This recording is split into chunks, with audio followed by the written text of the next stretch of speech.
Hi, xin chào cả nhà thân yêu đã đến với kênh Trọng Nhân Phết. Và hôm nay mình xin giới thiệu với cả nhà. Đây là laptop Dell Inspiron 15 3511. Cái máy này mình mở lên bây giờ mình không dám gặp lại luôn các bạn. Rồi trước tiên mình sẽ mở máy lên, xem máy này còn hoạt động bình thường hay không, còn lên hình tốt nha cả nhà.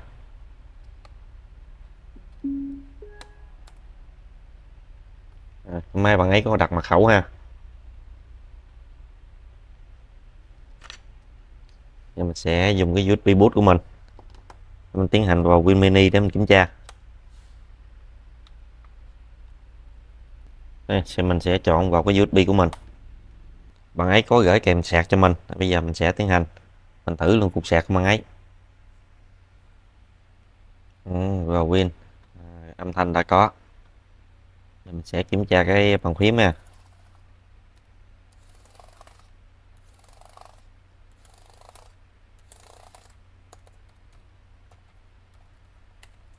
Sau khi mình kiểm tra bàn phím bằng phần bằng mềm test keyboard thì bàn phím mình thấy là tương đối còn ok. Mình sẽ kiểm tra tình trạng cái ổ M2 của bạn ấy luôn.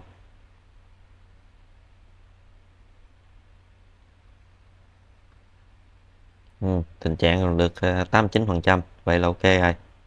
Đây là mã máy đây, Dell Inspiron 15 3511.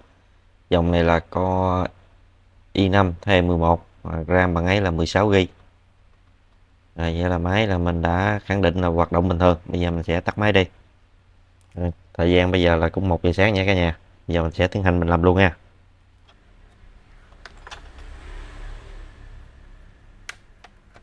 Tháo những con ốc phía sau mặt máy hết. Này thiếu một con ốc.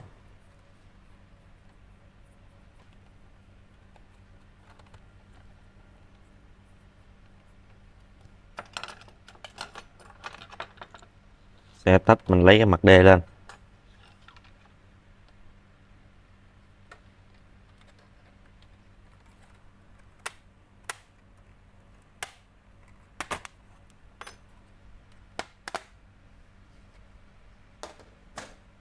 Điều đầu tiên làm là mình rút cái jack pin ra liền, cách ly cục pin. Sau đó mình sẽ mở cái card wifi ra.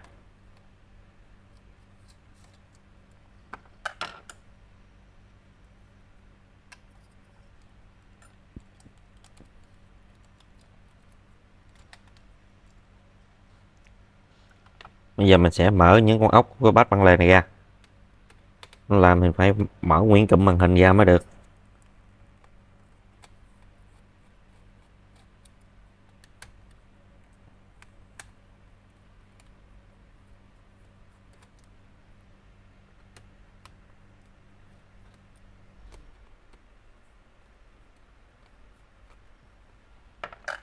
Sau đó mình sẽ mở cái jack cáp màn hình ra. Đây, mở ngàm, lấy mở cáp màn hình ra. Để thanh bát băng lề nè, mình sẽ nhấp nhẹ lên. Hai bên bị hết rồi.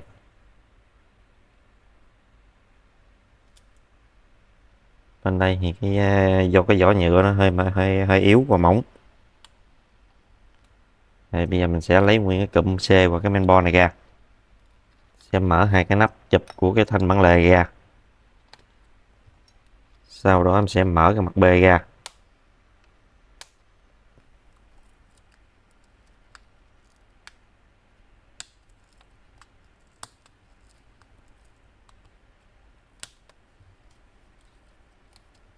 Mặt B này giống như có dấu hiệu đây, cũng đã tháo rồi nè.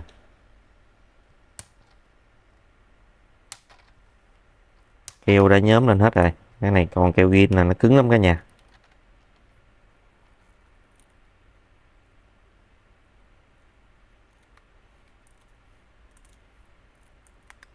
Mấy cái màn hình này full viền mà làm phải kỹ mới được. Từ từ, chậm rãi, không có gấp được.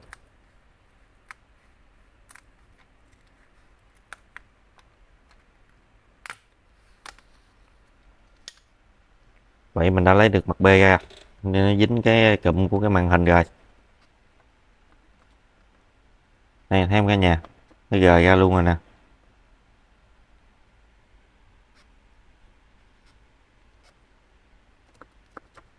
Nó dướng của cái thanh panel của màn hình rồi.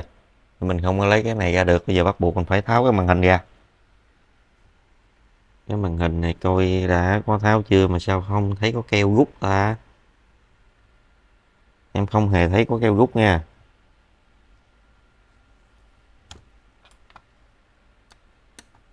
Đây, mình sẽ mở ốc ra luôn.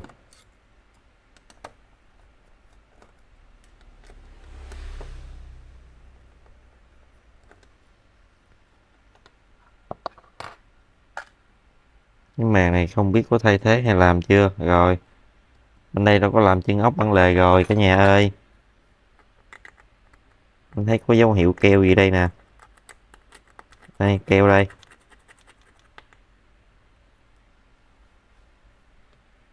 Vậy cái này là cũng có tác động rồi, có thợ làm rồi. Vậy cái mặt B này em tháo ra em thấy nhẹ nhẹ là em thấy cũng nghi nghi rồi. Rồi cái này đổ keo 502 luôn rồi. Căng rồi, làm sao em sẽ lấy cái này lên. Còn được cả nhà ơi. Đó, nhóm được rồi. Giờ em nhóm nhẹ từ từ màn hình lên nha. Đây nó có lẫy móc nè. Em mở nhẹ lẫy móc lên.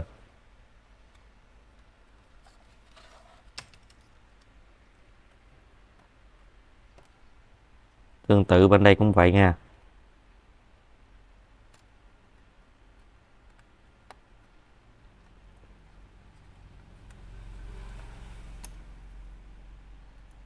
Đây nó còn vướng gì nè.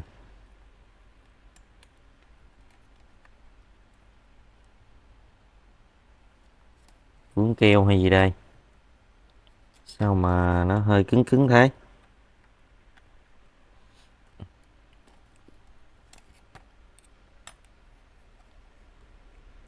Rồi, vậy em đã lấy nguyên cụm màn hình ra. Cụm màn hình này chắc có thay thế rồi. Thông thường ở đây nó sẽ có miếng keo đen. Keo non cao su á. Để dành mình rút ra. Còn em thấy cái này làm như là đã có thay thế rồi. Em sẽ mở nhẹ này ra là biết rồi. Rồi đúng rồi. Này anh em dùng keo hai mặt đó. Nó cũng giống như mình đó. Thường hay dùng keo hai mặt. Sau này thì mình mới dùng keo non cao su. Chứ ban đầu hồi đó mình cũng xài keo hai mặt không. Thỉnh thoảng mình vẫn còn sử dụng keo hai mặt. Đây là sử dụng cái công thức là keo 502 và cát. Cũng giống như cái máy đặt gầu của anh Phi. Mình làm mình hàng hỗ trợ cho anh ấy. Đó, đây là keo 502 và cát nè. Nó cũng tương đối là đạt nha cả nhà. Nếu hoàn hảo 100% thì chỉ có keo mà để đổ bán lề đây thôi. Và bên đây cũng có nè. Nhưng mà chịu tải không nổi hàng sau đó. Nó bung ra hết rồi. Nói chung không có làm cái chân nhựa để hàng thì không bao giờ mà cứng được. Rồi bây giờ mình sẽ khắc phục mình làm cái chân nhựa bên đây nha. Bây giờ mình sẽ mở lấy cái chân đế ốc này ra nha.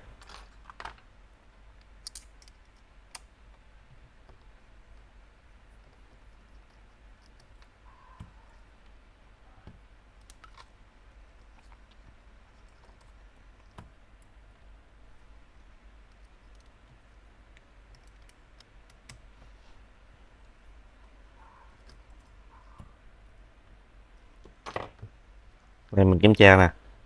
Thấy cái thanh này nó hơi nhẹ nè. Đó, là đã có xả rồi nè. Xả như vậy là quá nhẹ rồi. Để màn hình mình để gập lên gập xuống là nó tự gập tự ngã không mà nó không có đứng được. Mình sẽ siết lại bớt. Làm sao cho vừa thôi. Đó, vậy là tương đối theo cái lực cảm giác của mình là vậy là vừa rồi đó. Mình kiểm tra bản lề bên đây. Bản lề bên đây cũng tương đối là cũng hơi được, hơi cứng. Nên mình sẽ nhẹ chút xíu thôi.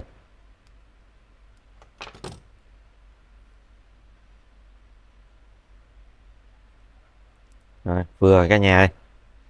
Em sẽ tiến hành em hàng cái chân đế ốc nha.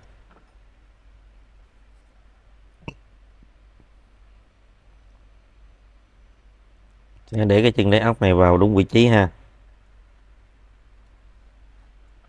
Một cái, hai cái, ba cái. Và cái này có dính keo 502 nè, hàng chắc cay mắt luôn đó. Rất sợ hàng keo 502. Bây giờ em sẽ ấn cho nó xuống.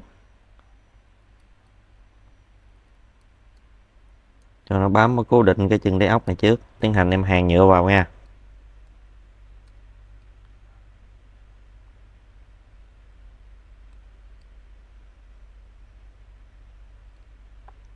Em hàn thêm nhựa vào cái chân đáy ốc.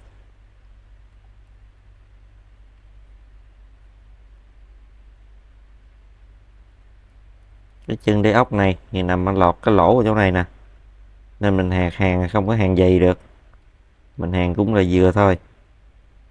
Hàn dày quá thôi cái mình để vô cái lỗ này là không có vừa.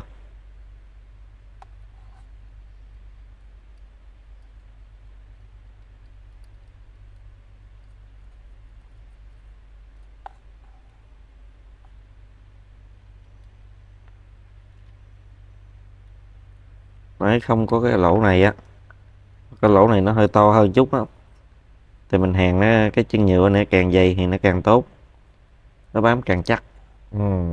Mùi coi keo nức nồng.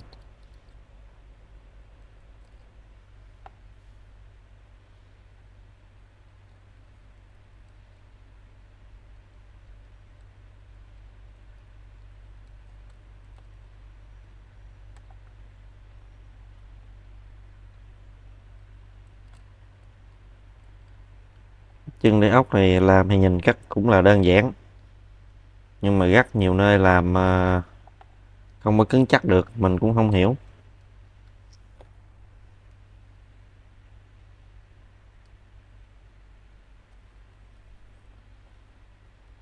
Chung cái này cũng cần kỹ năng, tại cái này kỹ năng thì làm nhiều biết nó quen tay thôi, có kinh nghiệm thôi.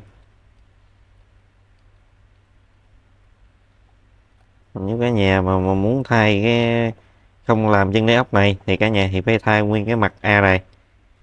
Thay mặt A này thì cái giá cả đồ mới thì giá nó cũng hơi cứng, nhưng mà trước sau thì xài thời gian nó cũng gãy tiếp nữa, tại cái nhựa nó lâu ngày nó giòn. Còn những cái dòng sau mình thiết kế nó bản lề nó mỏng thêm cả nhà. Đây nè, bản lề nó bắt chỉ có 3 con là tới đây à, gặp lên xuống là sao không mấy được. Còn những cái dòng đời trước ngày xưa đời cũ đời cổ mình nó lại thanh, nó nguyên một thanh lên nằm trên đây luôn, nó nằm theo cái hai viền hai bên, vậy mỗi lần mình gập lên gập xuống là nó có cái viền cái cây đó nó trợ lực cũng được, nó cũng đỡ.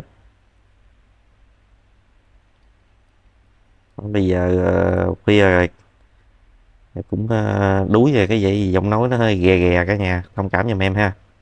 Rồi chân cái nhựa lên đây hàng chỉ tương đối thôi cả nhà, mình hàng không có nhiều và dày được. Này em nghĩ là đã vừa với cái lỗ này rồi, tại em hàng rất là mỏng, để tránh trường hợp mình gỡ ra gỡ vô gắn cái màn hình ra vô cái màn hình này rất là mỏng, nên cũng không an toàn cho mình. Đây, em sẽ nhấm nhẹ lấy thử ra. Cái này dùng keo hai mặt thì nó đỡ cả nhà, nhà gỡ ra gỡ vô thì cũng nhẹ. Nếu mà dùng mà keo cao su á, keo cao su nó hay tình trạng cả nhà là mình hay rút keo cao su ra, cái nó hay bị rút ra khúc, cái đứt ra khúc, đứt cái nằm ngay khúc trong đây nè, là vô phương lấy chằng ai luôn.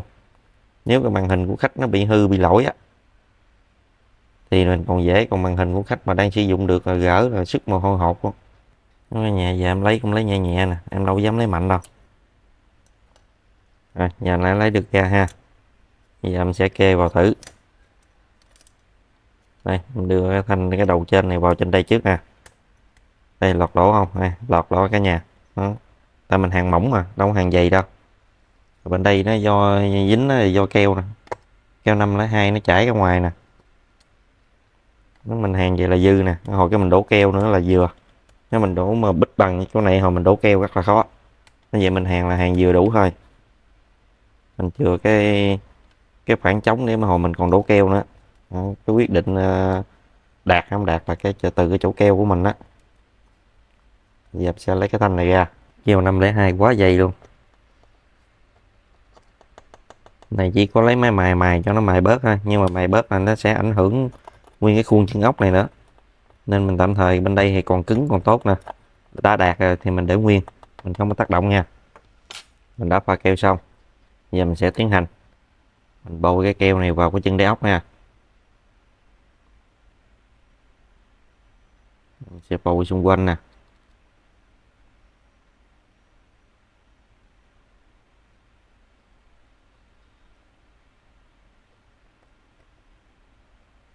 bít cái lỗ chân ốc luôn.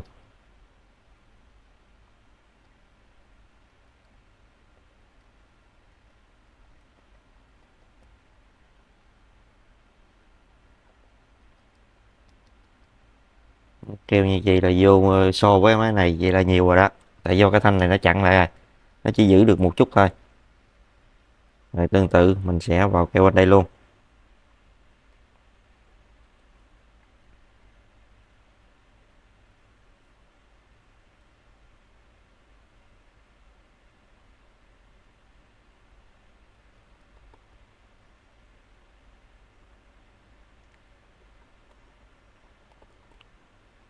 Mình làm bên thông thường nó bị một bên thì nhưng mà mình làm mà cũng lúc nào cũng hai bên hết. Bên đây mình làm rồi thì không làm bên đây thì thời gian bên đây cũng bị nữa ai, nên lúc nào bắt buộc cũng phải làm mà làm hai bên hết. Đã quá nhiều keo luôn rồi đó. Rồi bây giờ em sẽ nhóm cụm màn hình này sang một bên, giờ em sẽ gắn cái thanh này vào. Cái vị trí này nó còn thiếu một chút keo nè, keo nó chưa có lên hết nè. Giờ em sẽ thêm một chút keo vào.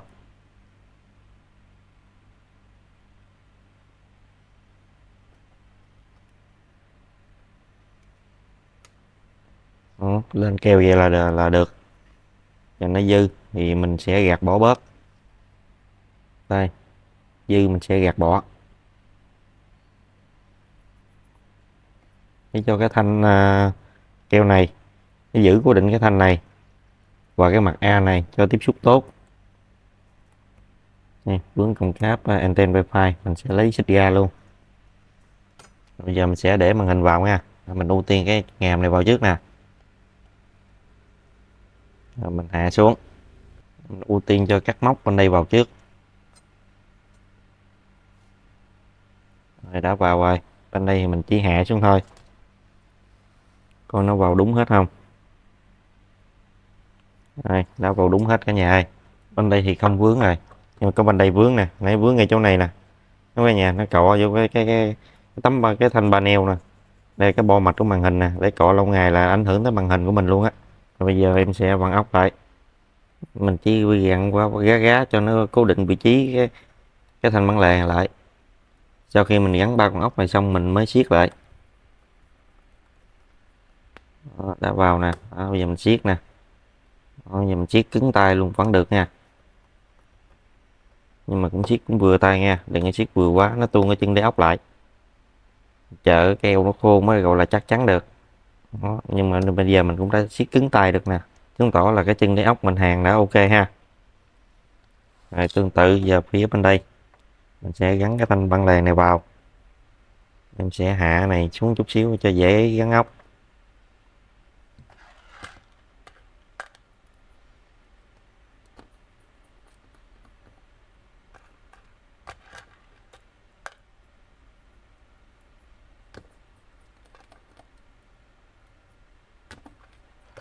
Gắn lại ba con hết rồi giờ em cũng siết cứng luôn nha, cứng tay luôn.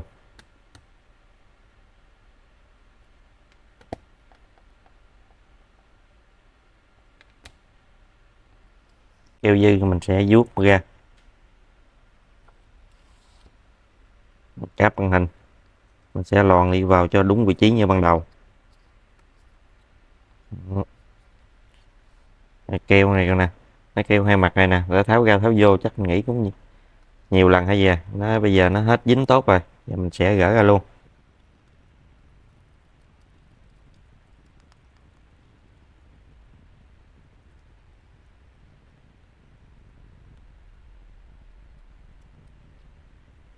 Tiếp sau đó mình sẽ kiểm tra cái mặt B. Đây còn keo nè, mình sẽ gỡ keo bên mặt B ra luôn.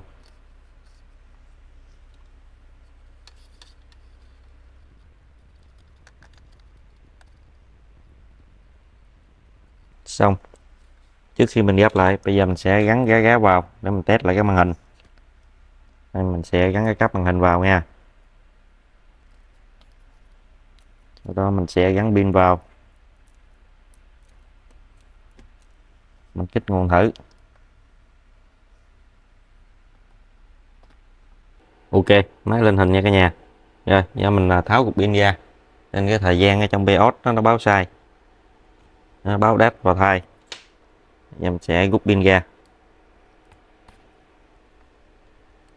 sau đó mình sẽ tháo cáp màn hình ra.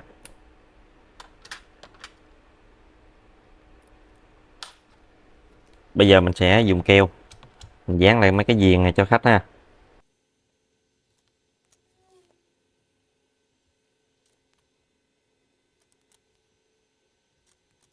Sau khi mình dán keo theo cái viền của màn hình, giờ mình sẽ gỡ keo ra.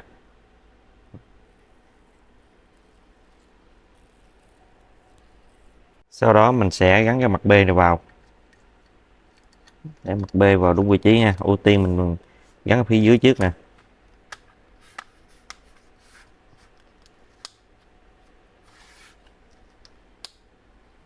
Phải nghe cụp cụp vậy là mới được. Bây giờ mình sẽ vuốt nhẹ ha, theo cái viền ha, nhẹ tay thôi nha cả nhà.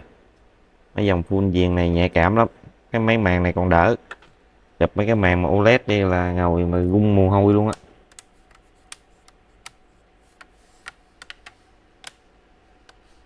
Sau khi vào xét đây, mình dùng tay mình vuốt ha, cho cái viền B nè với cái mặt keo mình dán trên màn hình á, cho nó dính với nhau để cho không cái màn hình nó không có nhìn đây á, mình nhìn ngang á không có độ hở đó.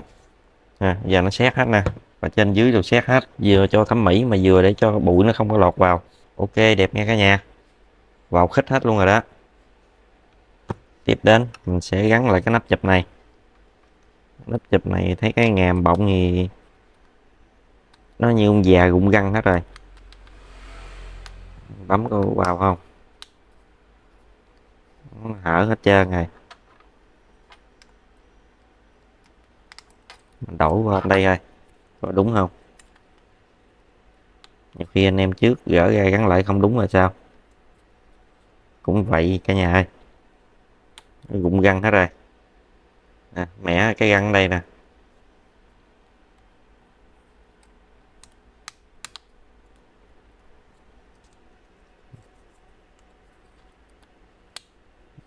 Xem thử như thế nào. Lỏng nha, kiểu này là cũng không ổn nha. Miếng này nè đó, nó cũng sụp xịt nè, miếng này cũng sụp xịt nè. Mấy cái nắp này cả nhà đừng có dùng cái keo 502 giùm em nha. Nếu dùng keo 502 rồi sau này chúng ta muốn gỡ ra nó cũng hơi khó đó. Sau này có vấn đề gì để cần gỡ ra rồi sao, sẽ làm xấu máy. Bây giờ em sẽ dùng keo của em ha. Bây giờ em sẽ cho keo vào trong cái viền này ha,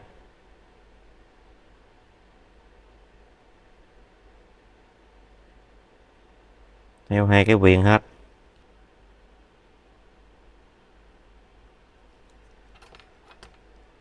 Giờ em sẽ gắn vào nha.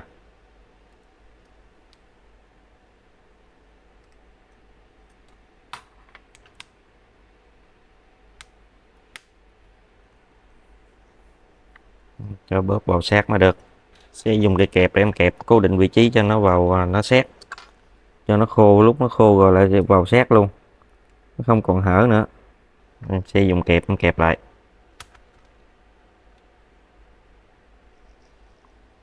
Cho vào xét luôn. Rồi, tương tự cây bên đây cũng vậy luôn nha. Giờ mình sẽ vào keo vào.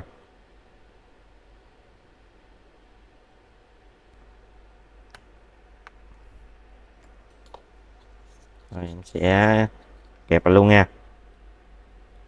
Em sẽ chùi vệ sinh lại cho khách sạch sẽ.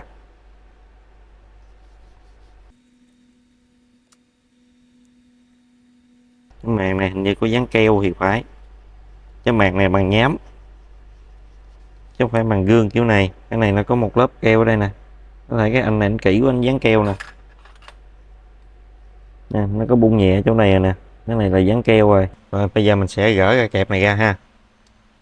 Mình đã cố định keo này nó đã dính với cái mặt của cái vỏ máy rồi. Tiến hành mình sẽ gắp máy lại thôi. Sẽ lấy nguyên cái cụm men này để vào đúng vị trí. Mình sẽ đưa cái dây cáp anten wifi này vào đúng vị trí, xong mình hạ cái bát bản lề này xuống. Tương tự bên đây cũng vậy. Sau đó mình sẽ vặn cái ốc bát bản lề lại.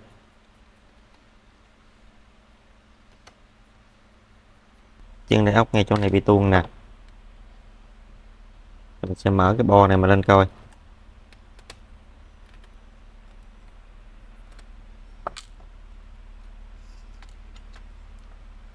Chân đáy ốc đã tuôn đây. Mình sẽ tiếp tục mình hàn cái chân này. Nên mình đã xử lý hai cái chân đáy ốc ngay chỗ này xong rồi. Bây giờ mình sẽ tiến hành mình gắp lại hoàn chỉnh thôi. Gắn bo vào đúng vị trí. Sau đó mình sẽ vặn ốc lại.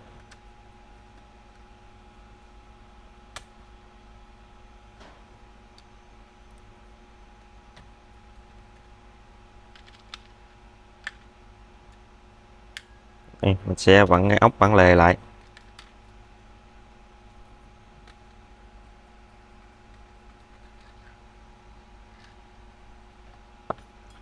Sau đó mình gắn lại dây cáp anten Wi-Fi.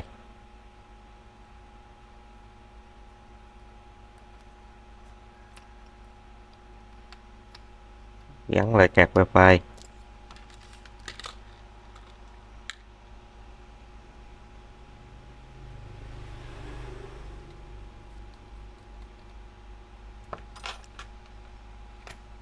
Gắn cái cáp màn hình vào. Để thật sát rồi mình khóa ngàm lại. Sau đó là mình sẽ gắn pin vào.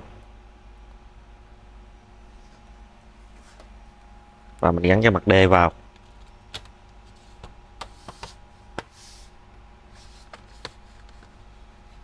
Sẽ vặn hai con ốc này trước ha. Chỗ này hình như nãy thiếu con ốc. Mình tháo lại mình xem cái chân đáy ốc nó như thế nào. Bây giờ mình cũng sơ ý nữa. Vừa thiếu một cái chân đáy ốc chỉ này rồi. Chỗ này bây giờ muốn làm cũng hơi khó nha cả nhà. Để mình coi mình cố gắng mình làm hoàn thiện xem được không. Ngay vị trí này thì với cái cách là tháo men và tháo nguyên cái mặt này nè. Mặt nhôm bằng phím nè. Làm mới đơn giản thôi. Để mình chế biến lại thử rồi được không.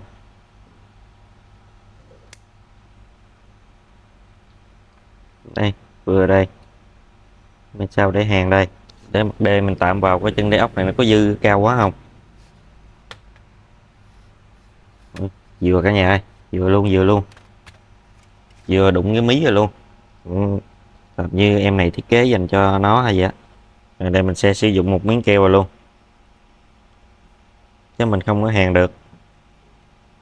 Dùng keo này cho cố định luôn. Rồi, mình để vào ha. Mình làm một lượng vừa đủ thôi. Để sau này gỡ ra gì nó cũng dễ. Còn lỡ mình vô nhiều quá sau này nó dướng cái mặt nhôm nè. Keo nó dính vô mặt nhôm là khó gỡ ra lắm. Đây, sang đây kiểm tra những cái chân ốc khác rồi xem như thế nào. Còn tốt. Rồi bây giờ em sẽ lấy gắn quạt lê nè, em gắn vào.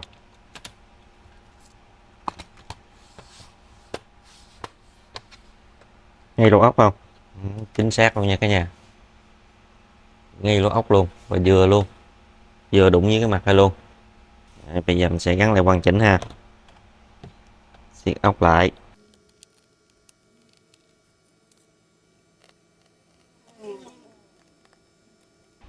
Rồi còn chân này mình tạm thời mình chưa vặn ha. Mình để đợi sáng nơi keo nó khô mình sẽ vặn thêm con ốc này. Bây giờ mình sẽ kiểm tra test thử coi. Bây giờ keo bắn lề này của mình cũng vẫn chưa có khô luôn. Nhưng mà giờ mình sẽ test thử ra. Đó, gập lên. Đó, để màn hình vậy nè. Không gập vậy là bắn lề mình siết là vừa nè. Bật lên, đứng ngay cả nhà. Bây giờ em sẽ test thử nè. Mặc dù keo chưa khô ha, vẫn bật lên bật xuống bình thường. Giờ ngã màn hình ơi, đứng màn hình. Vậy là ok nha cả nhà. Vậy là sáng nay để cho keo nó khô. Và mình vặn thêm con ốc này nữa. Và mình liên hệ với cái anh chủ máy này. Mình sẽ gửi về Đồng Nai cho anh ấy. Vậy mình chân thành cảm ơn cả nhà đã xem. Nếu cả nhà xem video này thấy hữu ích thì cả nhà nhớ cho mình xin một like. Còn bạn nào chưa đăng ký kênh thì nhớ nhấn đăng ký kênh và ủng hộ mình. Và đừng quên nhấn vào hình quả chuông thông báo để nhận những video tiếp theo của mình. Chân thành cảm ơn các bạn. Chúc các bạn thành công. Bye bye.